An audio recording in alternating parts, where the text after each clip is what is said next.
आज हम नेता विपक्ष राहुल गांधी की बात करेंगे, जिसको देश की मीडिया और करोड़ों रुपए सरकार के द्वारा लगाकर उसको पप्पू बनाने की कोशिश की जाती है। वो इंसान पिछले 1.5 सालों से लगातार अपने आप को पप्पू से हीरो बनाने में लगा है और वो हीरो बन भी गया।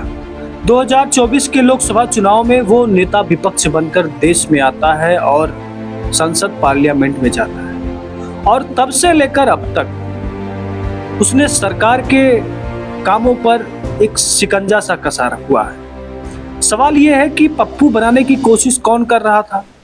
तो सीधी सी बात है, आपको भी पता है, मुझको भी पता है कि विश्व गुरु, जो अपने आप को विश्व गुरु मानते हैं, वो कोशिश कर रहे थे कि हम इनको पप्पू बना देंगे। लेकिन राहुल गांधी ने इन सब बातों का जरा भी ध्यान नहीं दिया। कोई नहीं पप्पू कर देता, उनकी माँ के बारे में कुछ बोल देता था, उनकी बहन के बारे में कुछ बोल देता था, लेकिन वो इंसान इन सब का जवाब ना देकर अपने कामों में लगा रहा, लगातार कामों में लगा रहा, नेता विपक्ष बनता। आज उसने सवाल उठा दिया कि देश का जो प्रधानमंत्री है वो चोरी से प्रधानमंत्री। याद रखिए, नरेंद्र मोदी 25 सीट की मार्जिन से प्रधानमंत्री है।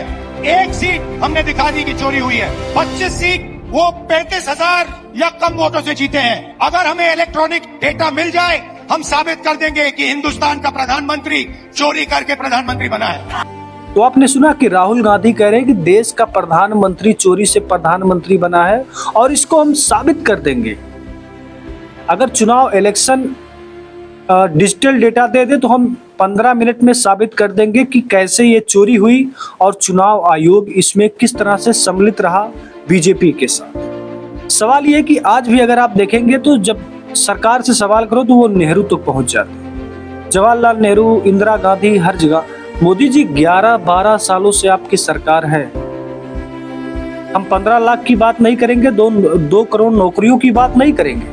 आपकी सरकार जब 2022 में उत्तर प्रदेश के अंबेडकर नगर में जब चुनाव था, उत्तर प्रदेश के अंबेडकर नगर जिला या सुल्तानपुर, कई उत्तर प्रदेश में, तो आपने कहा था कि हर त्योहार पर 1 सिलेंडर फ्री दिया जाए। आज तक किसी भी जनता को सिलेंडर मिला है?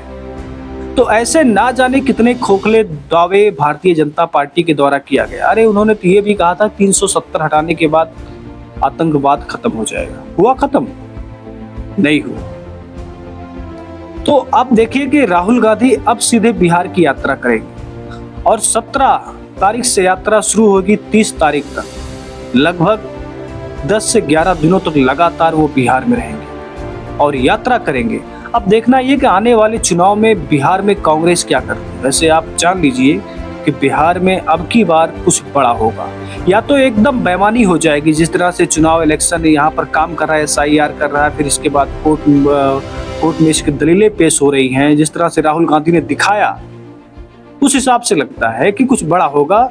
अगर चीटिंग नहीं हुई तो आपको भी पता कि रिजल्ट इसका क्या आएगा। आपकी जो राय कमेंट में जरूर बताइए।